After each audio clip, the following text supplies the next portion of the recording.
गुरु प्यारे साथ संगत जी, राधा स्वामी जी।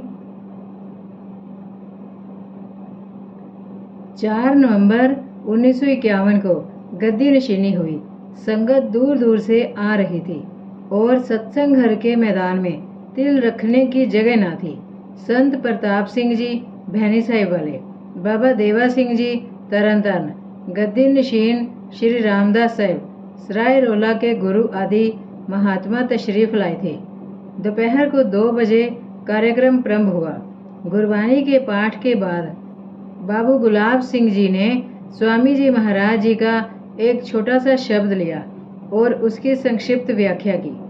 बाबू गुलाब सिंह जी के सत्संग के बाद इस पुस्तक के लेखक ने सरदार बहादुर महाराज जगत सिंह जी की वसीयत को पढ़कर संगत को सुनाया तथा महाराज चरण सिंह जी के विषय में 2 शब्द कहे और किस प्रकार गंभीरता, कोमलता और नम्रता आपके स्वभाव में बचपन से ही है।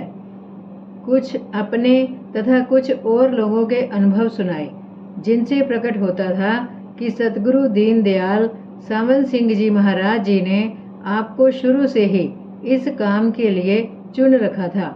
लेखक ने डॉक्टर तीर्थराम सिकंदरपुर सिरसा से कई बार सुनी बात संगत को सुनाई कि जब महाराज चरण सिंह जी 2 महीने के शिशु थे तो आपके माता पिता आपको हजूर बड़े महाराज जी के सामने ले गए। हजूर महाराज जी आपको देखकर बहुत प्रसन्न हुए, मुस्कुराए और प्यार किया। फिर फरमाया कि ये बच्चा बहुत भाग्यशाली है, खुद रूहानी दौलत का मालिक होगा, वह औरों को भी उस दौलत से माला माल करेगा।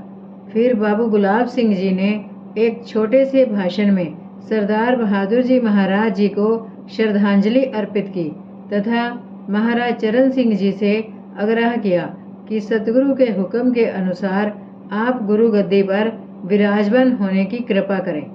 हजूर जी अपने स्थान से उठे, संगत के सामने जाकर नम्रता पूर्वक माथा टेका और विराजमान हो गए।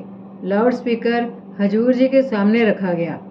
उस समय हजूर जी ने संगत से जो शब्द कहे वे इस प्रकार थे। हजूर महाराज जी के प्रति मेरा प्यार, सरदार बहादुर जी महाराज जी का हुक्म और संगत का प्रेम मुझे मजबूर करता है कि डेरे और संगत की सेवा करने का जो हुक्म सरदार बहादुर जी मुझे दे गए हैं उसका पालन करने की पूरी कोशिश करूं। लेकिन जब मैं अपने आप को और अपनी कमजोरियों को देखता हूं तो समझ में नहीं आता और दिल घबराता है कि उनके इतने बड़े हुक्म का पालन कैसे करूं। इसी सोच में इतने दिन मैं संगत के दर्शन न कर सका, जिसके लिए मैं संगत से माफ़ी मांगता हूं। मैं संगत से साफ साफ अर्ज कर देना चाहता हूं कि मैं किसी प्रकार की रूहानियत का दावा नहीं करता, बल्कि जो गुण एक अच्छे सत्संगी में होने चाहिए उनमें से कोई भी गुण मुझे अपने में दिखाई नहीं देता। हजूर महाराज जी के आखिरी दिनों में उनके चरणों में रहकर उनकी सेवा करने का सौभाग्य तो मुझे जरूर मिला है, लेकिन सरदार बहादुर जी ने तो मुझे ये अवसर भी नहीं दिया। मैं इतना बदकिस्मत हूँ कि उनके संस्कार के बाद पहुँचा और उनके अंतिम दर्शन भी ना कर सका। यहाँ आकर उनका हुक्म सुनकर मैं हैरान हो गया। उनके इस हुक्म का पता मुझे उन भाग्यशाली प्रेमी सत्संगियों से चला जो कि उनके नज़दीक मौजूद थे। मुझे इसके सिवाय कोई चारा नज़र नहीं आता कि उनके हुक्म के अनुसार साथ संगत और डेरे की सेवा करूं।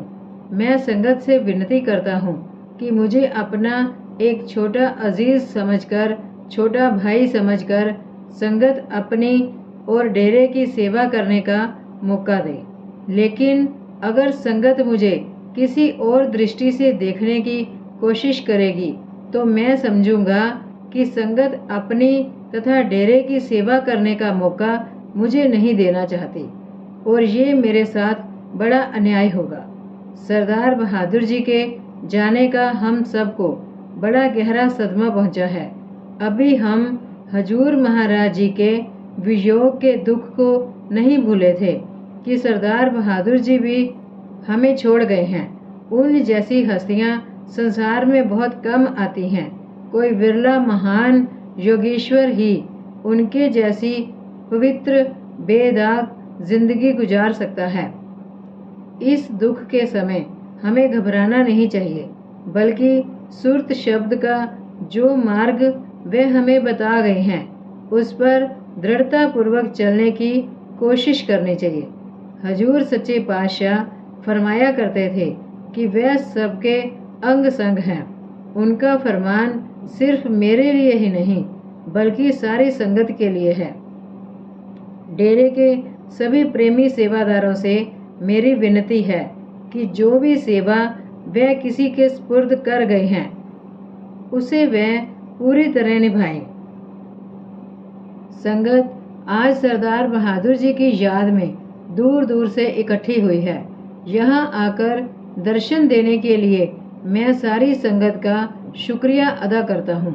मैंने कल भी डेरे के कुछ प्रेमी सत्संगियों को बुलाकर अर्ज की थी और आज भी सारी संगत से यही अर्ज करता हूँ कि मैं अपने आप को इस योग्य नहीं समझता कि इतने श्रेष्ठ महापुरुषों की पगड़ी अपने सिर पर बांध सकूं, लेकिन हजूर महाराज जी के प्रति संगत के विश्वास और प्रेम से मजबूर होकर मैंने अपने आप को संगत के हवाले कर दिया है।